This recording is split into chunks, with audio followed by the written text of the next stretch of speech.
And what is up, everyone? Welcome back to Mine is the Fury, where I am going to review Game of Thrones Season 7, Episode 1, DragonStone, the premiere. We've made it. I am so excited to be talking about a whole new episode of Game of Thrones.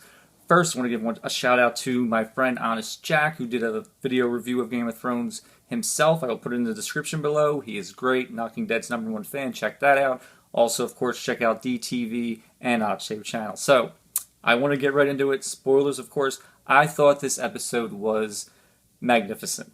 So I want to start with the opening and everything with Arya. So we see Walder Frey addressing all the Frey people. He's saying, talk about the Red Wedding, how you killed a woman pregnant, you killed this one, you killed that one, and we know he's dead. We saw him die last season, so we know something's up.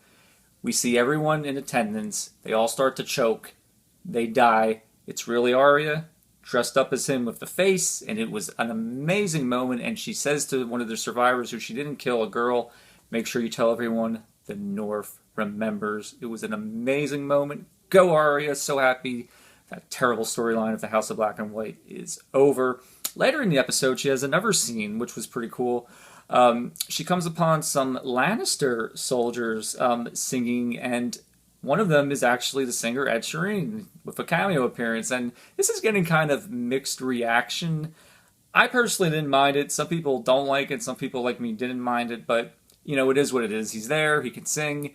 And I at first thought these Lannister guys, they're dead, but she sits down with them and she sees, they're not monsters. They have families and they live. And she says, they ask her, like, what are you doing? Where are you going? And Arya says, I'm going to King's Landing. And they're like, why? And she says, I'm going to kill the queen. Everyone starts laughing, but I think she really might try to do that, which is pretty damn awesome. So go Arya, great stuff there. And now I want to get to King's Landing because as we have a new queen and we got to see her in action. So she's going over things with Jaime. She says, look, she knows about Daenerys. Daenerys is coming. She's talking about Jon. He's been crowned king in the north. She knows Tyrion's advising Daenerys. And she knows they have to do something. They don't have enough to fend off all these invaders. And Jaime's like, well, what are we going to do? Well, let's go on. Cersei tells him, I'm bringing the Greyjoys here. Who was she brought? Euron Greyjoy, the king of the Iron Islands, the new king, and as I suspected, he's pissed that Yara and Theon beat him to the punch with Daenerys. He wanted to make a pact with her. They beat him to it, so he presents himself to the new queen, to Cersei Lannister, and he looks a lot different than he did last year. He's got more swag to him. He made me laugh in the scene. So he proposes marriage, and Cersei's like, why should I trust you? You've betrayed people before. She's like, you killed your own brother, and he makes a joke. It felt great to kill my own brother. You should try it sometime. But she turns him down. She's like, you're not trustworthy enough. And Euron kind of anticipated this. He's like, I'm going to bring you a gift to earn your trust. A gift. There's a lot of talk of who might this gift be? A lot of people think it's Tyrion. Could it be a dragon? Could it be Dragonbinder? My personal opinion is that it's going to be Illyria Sand or the Sand Snakes. She killed Marcella. Kind of makes sense that might end up being the gift, but can't wait to find out. But a lot of good stuff there. So, moving to the Citadel. So we see Samwell. Has a lot of gross stuff to do there. He has to empty out bed chambers with all kinds of crap and nasty stuff, but he's learning. He's reading there. And in one of the books that he's reading, and we see Gilly there, she's there, and little Sam isn't so little anymore. He's growing up, which is cool to see. And they want to show, I think, that time has passed. But Sam is reading, and he sees Dragonstone in one of the books, and he sees that there's dragon glass there. Stannis also told him, and he brings this up, and he brought that dragon glass is that Dragonstone, and it's valuable stuff because it can kill White Walkers. So he wants to get word to Jon about that, which is a smart move. Also in the episode at the Citadel, we see someone is there. Jorah Mormont is there, and his grayscale is getting pretty bad. We see his arm. He's in some kind of cell, and he's asking, has Daenerys arrived? Has that happened? And I personally think he's going to be cured.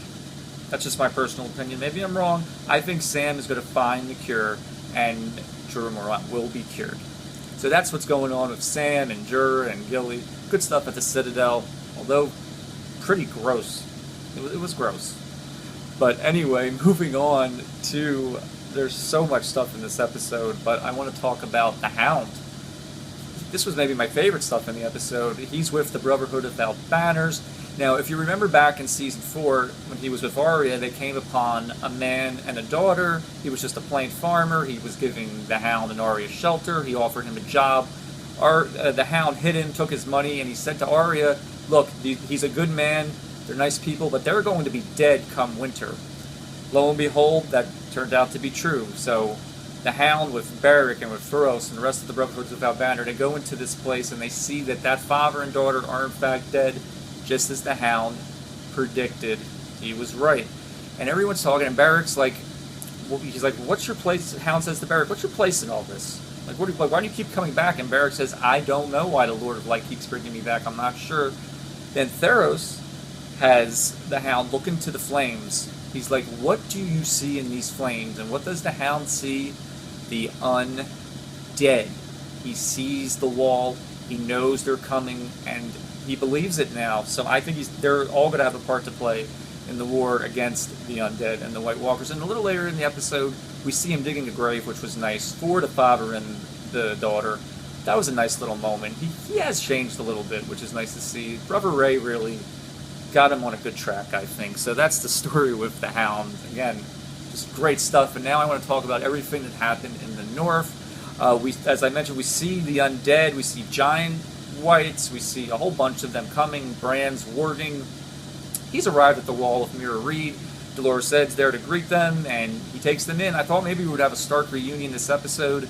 Didn't happen, but I think that's definitely coming. So, at Winterfell, so Jon's talking. He's saying, look, we have to prepare. We need Dragonglass. The undead are coming. But they're also dealing with all the fallout of everything that happened at the Battle of the Bastards. Sansa says, give all the people who fought for Ramsay, give their lands to people who were loyal to us. Jon doesn't agree with that. He says, look, I'm not going to take away houses from people who were just, one person was disloyal. So he has the upper hand in it, because what he is the king in the north, what he says sticks. So he makes the House Glover and House Umber, who betrayed him, he makes them swear fealty to him, and they do. They're loyal to him, and I agreed with Jon in this. I think Sansa had good points, but I did agree with Jon. But I like the conflict between them. Littlefinger's watching all the action. Then he's talking with Sansa Stark about everything, and she brings up a great point. She says, listen, Jon, I loved our father, Ned. I loved Robb, but they made stupid mistakes. Don't be like them. And then she warns Jon, I know you're worried about the Night's King and all that, but don't forget about Cersei Lannister. She's out there, and she's going to want revenge. So that's something to think about. Next, also there's a cute little scene. We see Brienne training Pod, who I really want to become a great warrior, and Tormund Giantsbane comes up, and he kind of says to Pod, you're a lucky man to be training with her. A lot of people want this romance to happen. I don't know if it's going to, because, like I said in my preview, I think Tormund is going to die. So, but we'll see what happens. Littlefinger starts talking to Sansa. He's like, you know, you should be in charge, and all this and that. And then Brienne comes up, and she notices Littlefinger wants something, but Sansa has gotten a lot smarter, and she knows what Littlefinger wants. And so lots of great stuff at Winterfell in the north. It was really terrific. And finally I'm going to end my review with everything that happened at Dragonstone. Dany has arrived. This is a long time in coming. So we see her on her ship arriving to Dragonstone, which is of course her ancestral home of the Targaryens. We've seen Stannis Baratheon, the one true king, in it from season 2 to season 4, but she's arrived and it's grand. There's great music playing. She like picks up the dirt because she's finally hit Westeros. She's here. She walks into Dragonstone. Made me a little sad. She tears down Stannis's banner. That made me a little sad, I admit. But she then walks into the throne room, which we never saw. This is the first time on the show we actually see the Dragonstone throne room. She walks past that to the table where we always saw Stannis, and Tyrion's there, and Grey Worm is there, and Melisandre is there, and Varys is there, and she ends the episode with, "Shall we begin?" which was a great way to end the episode. So I really love the episode. I think this was a terrific start to the season. I'm looking forward to the rest of the season. We're here. It's arrived, and I love talking about it. So, to anyone that watches this review, I thank you. Let me know what you think, and I will see you guys later.